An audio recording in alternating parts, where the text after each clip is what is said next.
Assalamu alaikum everyone, thank you so much for joining us for another episode of Aware Muslim Presents. Today we're going to be talking about a discussion that has been being had in the Muslim community for a while. There's ebbs and flows, there's times when it gets more attention and times when it gets less attention, but it's one of the issues that I think a lot of Muslims feel needs more talking about, and that's not always done.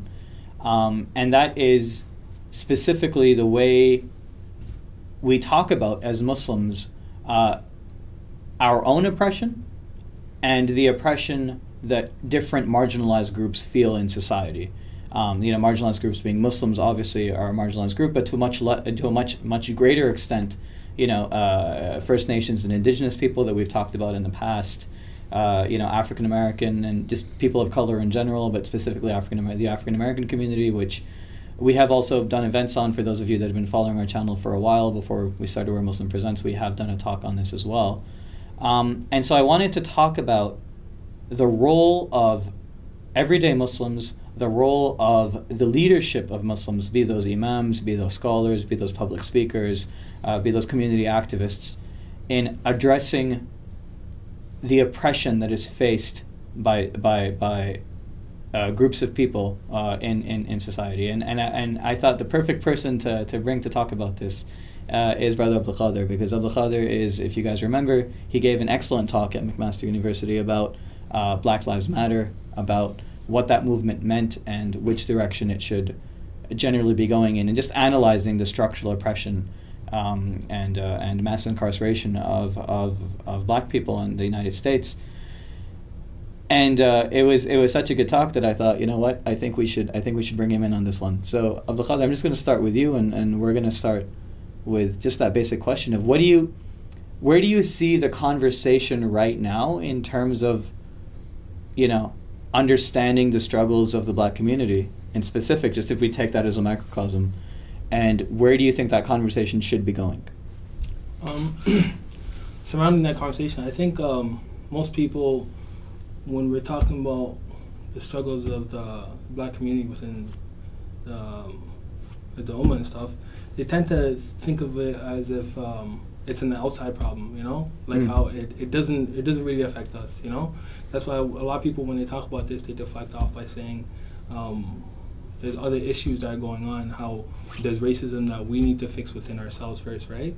So where it needs to go is that we need to start addressing this proactively. We need to start applying the Sunnah of Rasulullah sallallahu alaihi wasallam, in this instances, right?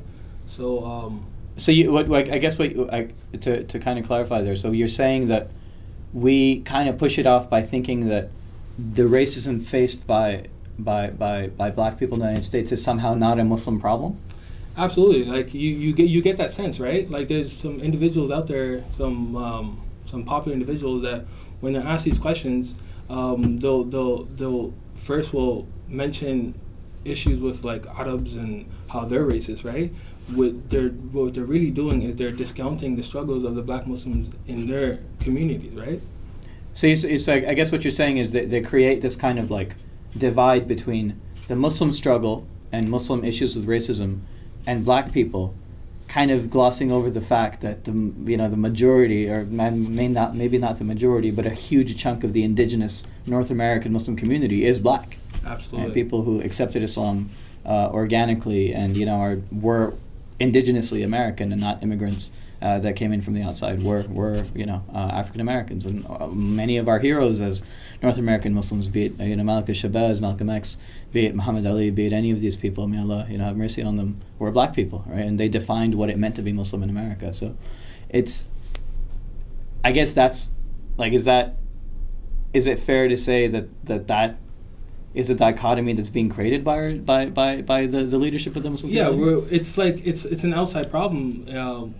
People are thinking like it's an outside problem, but we need to take control of this discussion of race, right? And we need to actually start injecting Islam into this, how Islam proactively addresses race, right? Because okay, so I mean to kind of get on that, right? Because I think a lot of times when race is talked about, even amongst like Muslims, there's a heavy emphasis on the personal conduct of oppressed groups, right? And so, for example, like, people will say, oh, yeah, I'm sure there's a lot of oppression going on against black people. But come on, look at how they talk and look at how they dress and, they're all thugs and this and that. Like, there's a lot of, and this is by Muslims falling into that kind of mentality of blaming the oppression that black people face on black people, blaming black people for their own oppression. And so I guess it may sound like a stupid question, but let's just address it. Are black people to blame for their own oppression, for their own circumstances, for their own misery? Well, like, this is really, if you think about it, this is like the power of a system, right? Where there's a certain narrative that a lot of the ills in society, or the ills in specifically like marginalized communities, are a result of their own doing, right? Because, and you see people who are even come outside of these communities who actually speak like this as well, right? Because even though they are not responsible for the current status quo, they're the ones who are actually reinforcing it, right? Because they've internalized the logic and narrative of the system. Because generation after generation, they've been pounded into thinking that the reason why you're in the current situation is because you guys are just not good enough, Like, you guys are just prone to all these things that you're doing because that's just how you are, right? And if you actually think about it, it's actually the opposite of the truth. And that's an interesting point, because I mean, let's get into specifics. When a lot of people, especially a lot of people who want to discount, racial activism, and in particular, Black Lives Matter and other, civil rights groups, that talk about the experience of Black Americans, there is a high emphasis on all kinds of statistics that are thrown out, right? So I mean, buzzwords like black on black crime, buzzwords like single motherhood and welfare queens and all these kind of things, not teaching personal responsibility, thug culture, hip hop, all these things are brought up as ways to explain why we see, a higher rate of, say, black people in the prison system, or why we see the educational outcomes of black communities not being, as successful or as prosperous as those of white communities in particular. So let's talk about that. I mean, what is it? What is it? I mean, is it that unfair to say that maybe it is something about black culture that leads to black problems? Absolutely, it's unfair. And specifically talking about the black on black crime, usually is brought up as a deflection of what's going on, specifically like police brutality, right? And it's really just false equivalence, right? When you're talking about the violence that's put onto people, black communities by police, normally almost all the time you hear people talking about black on black crime, but really the issue of black on black crime, when it's brought up, it lacks a lot of context, right? Yeah, sure, most black people that are killed by other black people because it's a matter of proximity, right? Yeah. So when you talk about black on black crime and you hear people talk about it, there's no context behind it, right? And it's been injected into discussion by people who are invested in the system, specifically the mass incarceration system, right? So it's not something that's actually directly rooted in reality. So explain that. When you say the system, and when you say there's things rooted in the system, and you mentioned the mass incarceration system.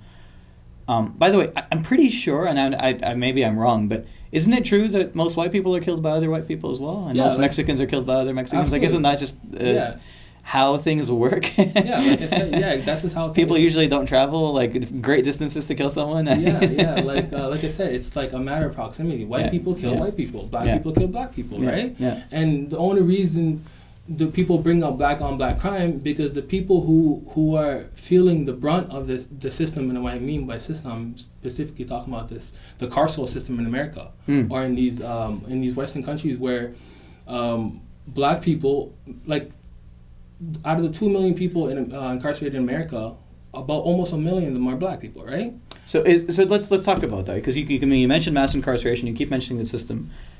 Couldn't someone just say, well, I mean, black communities are poor, and so they commit more crimes, and that's why there's a lot more of them in prison? Is that not accurate? No, it's not really accurate if you think about it, because we all know black communities are more heavily policed, right? And they have more heavily policed for a reason, right? Because the police officers are invested in jacking up their numbers, right? So like there's an incentive given to police where the more numbers they get, meaning when I say my numbers, I mean the more arrests that they get, the more funding that they receive, right? So they're out there day and night looking for that low hanging fruit, looking for those youth who are aged between 14 and like 25 who are out there. That's why, for example, in New York in stop and frisk era, like in 2008, they said, which was the highest amount of people stopped in New York, 88% of them were black youth, right? So Okay. this is what we're talking about, right? So there's a specific focus, there's a laser focus on the black community by the cops. There's absolutely a laser focus, right? The practices are in your face racially biased, right? So this is why when nobody really wants to address this issue of like these racially biased practices or in violence against the black community by police officers. That's why they always deflect it by saying, "Oh, what about black on black crime?" You know, and there is no really black on black crime. Crime is just crime. You know, so it's just something interesting, and this makes it's a little head scratcher.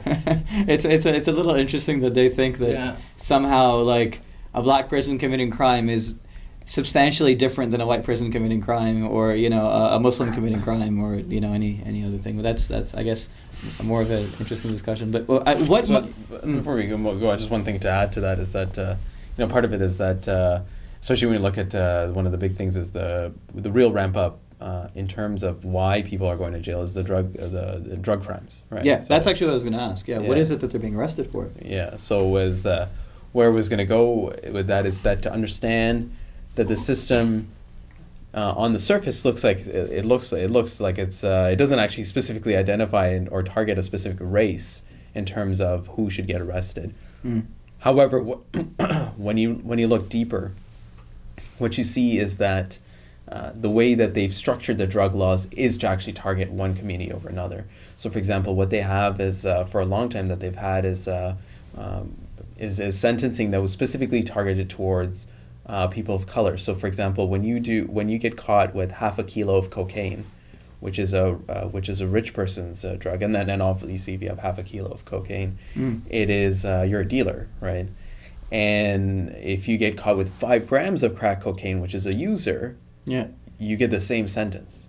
I think it was 3 years mandatory minimums, right? Yeah, mandatory minimum. So basically someone that has a much, much lesser amount of, I mean, if we can be a little insensitive, a black people drug, I guess, a poor person drug, would be charged the same way as someone who is charged for having a much higher quantity of a more typically white person drug is basically what you're saying. That's exactly it, right? So that's what, when you look at the sort of the chemistry of crack cocaine, it's like it achieves a similar type of high, but what do they do is they mix other chemicals with it. So that's why it's a poor person's drug, and that's why it was it was consumed by people of color, so blacks, Hispanics, and poor whites, of course. However, the vast majority of these people that get swept up, as Abdelkader mentioned, in these stop and frisk sweeps is the poor people, right? So it's important to recognize that the system is architected right from the ground up to target African Americans, Hispanics, and other poor peoples. Sure. So that the jails are filled with them as opposed to other people in society. Okay.